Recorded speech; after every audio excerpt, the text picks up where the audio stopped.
Hello everyone! Guys, andito po ang aming nahintuan na makainan. Talagang simpleng dampa lang katabi ng palayan. Pero po ay mahangin din naman. Ito po, mayroon pa rin ditong hindi namin nakikita na kainan na talagang pangmasa lang ito. Ayan po. Ito, pagpasok po natin ito ngayon.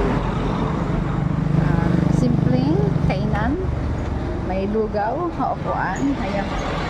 Yung mga siklesta po dyan, ito po pangmasa, pero ang hangin po dito ay talagang sobra, overlooking. Ganda. Ayan. Shout out po sa aming grupo Taguig Pateros Bikers Club. Ayan po, ayan mga guys. Yan, makikita natin dito. Pag kumain kayo dito, tanaw nyo po yung malayo yun, yung windmill. Ayan po. Alright, thank you everyone. God bless.